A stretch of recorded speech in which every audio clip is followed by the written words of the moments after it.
Hey guys, Mr. Backover here. In this video we're going to look at functions from formulas.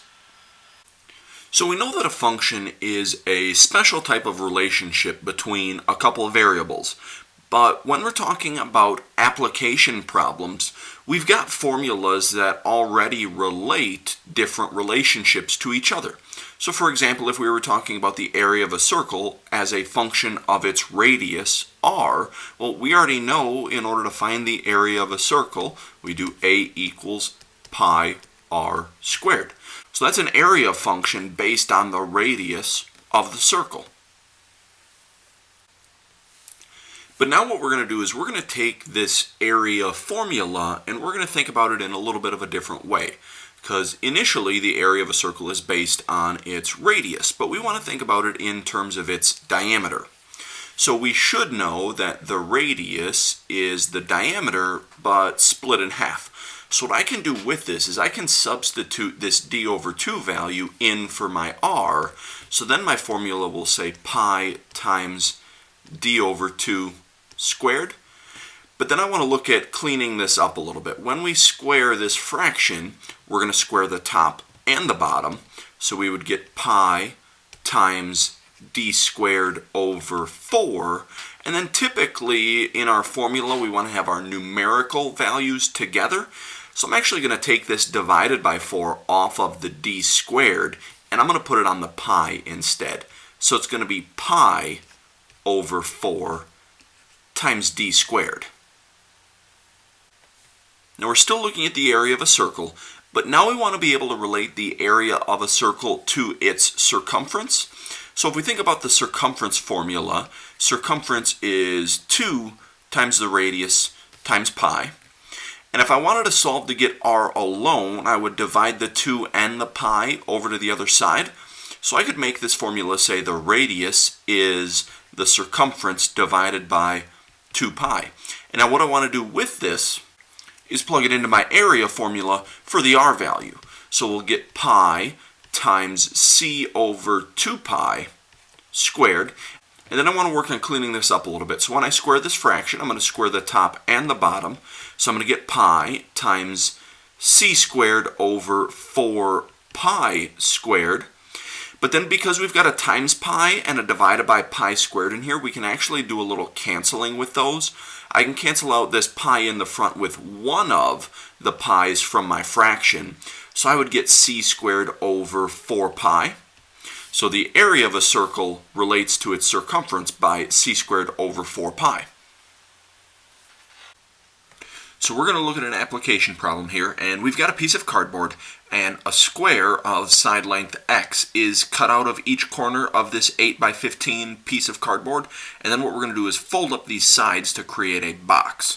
And what we're going to try to do is maximize the volume that we can fit within this box. So let's start taking a look at our picture a little bit. We know originally that our piece of cardboard is 8 inches wide, but we're going to cut off a piece that is x and x on each side.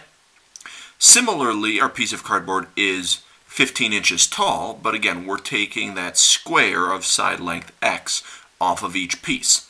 So now when we think about folding these sides up, this shorter side was originally 8, but we have to take away this length of x on each side. So the shorter side, once we fold our box up, is actually going to be 8 minus 2x.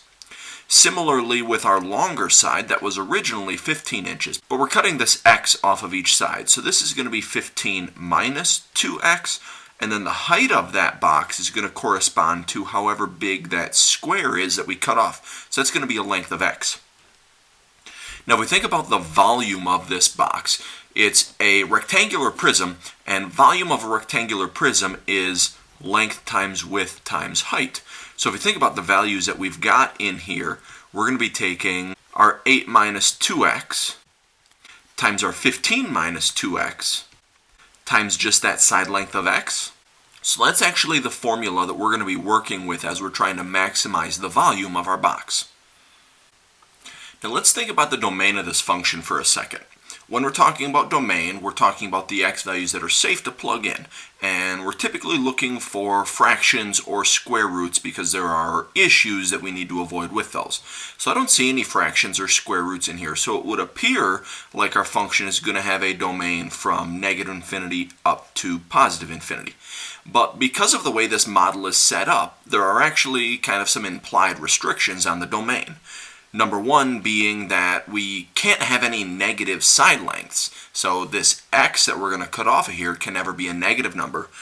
But there's also a limit as to how much we can cut off, because this one side is only 8 inches long. And if we're cutting an x length off of each side, we'd never be able to cut more than 4 inches off of either side. Otherwise, we'd be cutting that entire box off. So really, this has an implied domain of values between 0 and 4. Now to solve this one, I'm actually going to use my calculator to help me out. So here's my calculator, and I've already got my volume function typed in, where we were taking 8 minus 2x and 15 minus 2x and x and multiplying all those things together. So when I hit graph, I'm going to get a picture that looks something like this. And right now we can't really see what's happening very well. So here's what I'm going to do. We said that our function was going to have an implied domain between 0 and 4. So I'm going to make my graph reflect that. So I'm going to hit my window button. Domain refers to the x values. So I'm going to make my x min and my x max go from 0 to 4. Now when I graph it out, I can't really see what's happening on the top of my curve, so I need to make that go taller. And what I'm going to do is I'm going to make my y maximum go up to 100. And now when I hit graph, I can see this nice curve that we've got between x values of 0 and 4. We're trying to maximize our volume, so we're going to be looking for the highest point on this curve. So what I'm going to do is I'm going to hit my second trace. We're finding a maximum value, so that's going to be option number 4. And I'm going to move my cursor. It asks me for a left bound point. So I'm going to be on the left side. Hit enter. Then I want to arrow over to the right side until we go past the top of that curve. And then I'm going to hit enter 2 more times. Now as we look at what we've got this ordered pair at 1.666 repeating. So that's about 1 2/3 or 5/3 as an x value. So that would be telling us that we want to cut off a side length of 5/3 of an inch. And then what that's going to do for us is that's going to maximize our volume at this y value at about 90.74 cubic inches. That's going to be it for this video. Thanks for watching.